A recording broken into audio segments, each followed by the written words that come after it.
Activity 3.5, Water in the Bucket.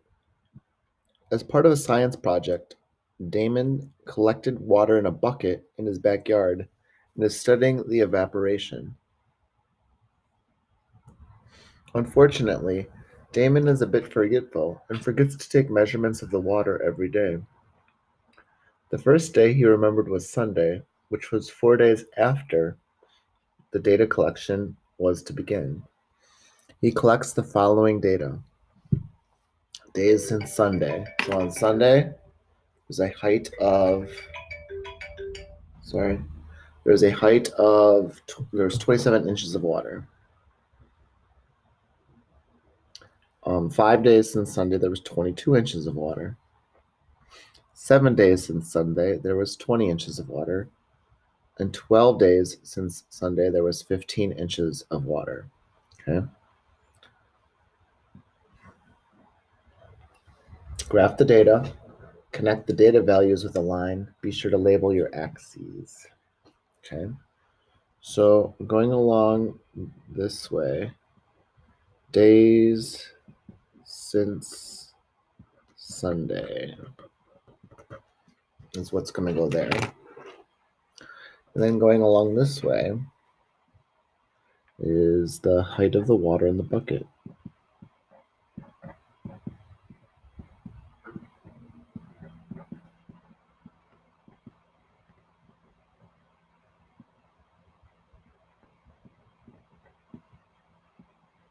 Okay, this is the y-axis. This is the x-axis. Okay, then going along this, we could say 5, 10,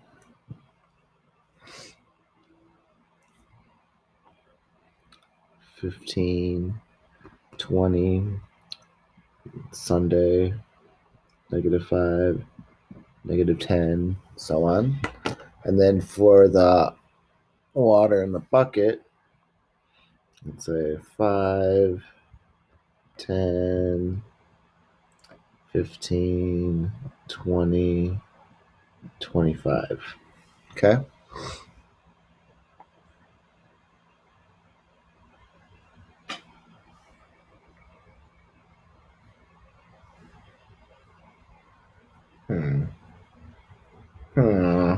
Well, I don't like that first dot then. That's all right. For right now, that's all right. Okay? So then 0 days was 27, so I'm going to put it right there. Then 5 days was 22. Then 7 days was 20.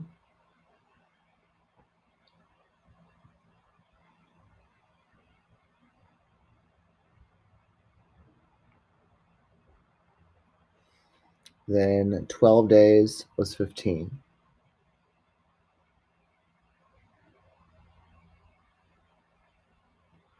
And it says I should be sure, let's see here, graph the data, connect the data values with the line.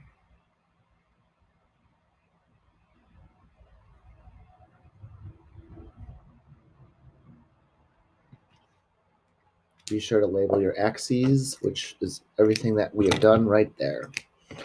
So we have this scenario, another scenario. We are putting it onto a graph. Now we're going to answer questions about that graph.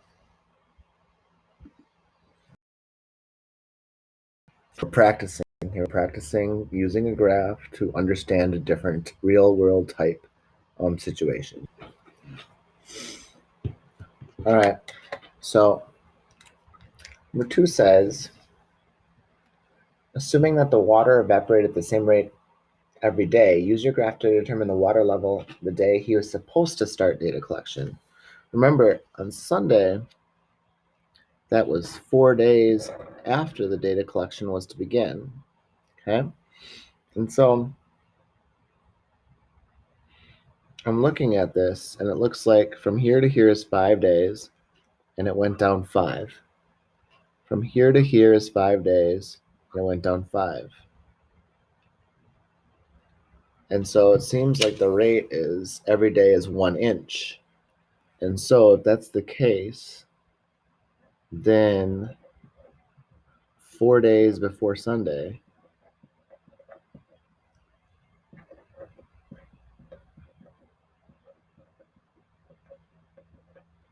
the water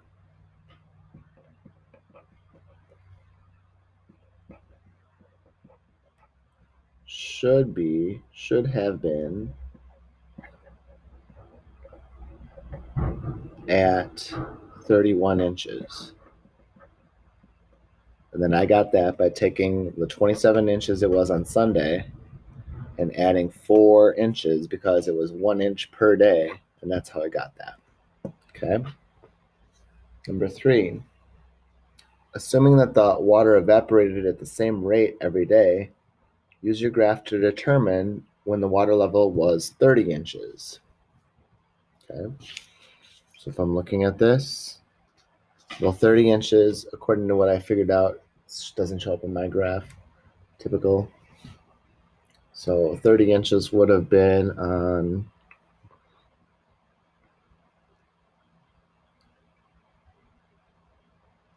let's see here, the second day.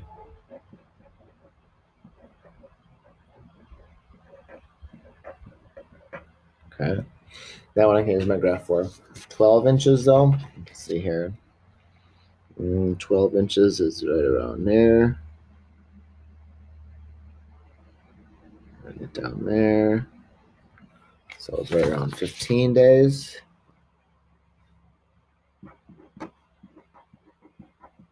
After Sunday. 0 inches. Looks like it would have been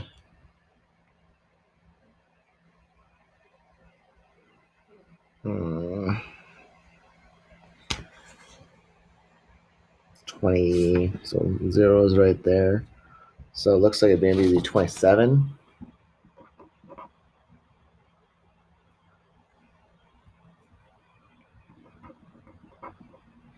And then it'd be at 5 inches when we're here. And so for that, I got about 20 days. Okay. So another thing we did in the last section, in this section, we're trying to use our graph to help us predict some things. Okay.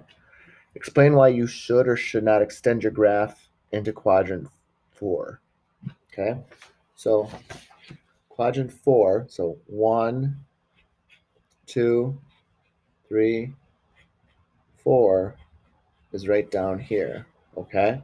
And so it can't go down here. Let's think about this. This is a bucket of water and it's evaporating.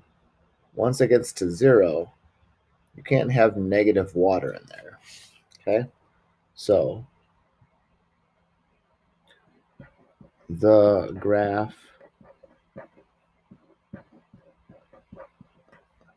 should not extend into quadrant 4 because there is no more water in the bucket to evaporate.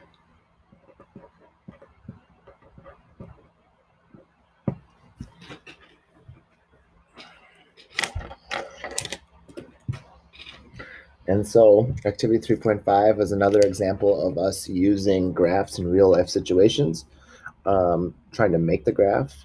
Then after we tried to make the graph, then we're answering some questions about it. And then we're using the graph to predict some values. And then we're thinking about the quadrants and what does make sense for the graph or what doesn't make sense for the graph.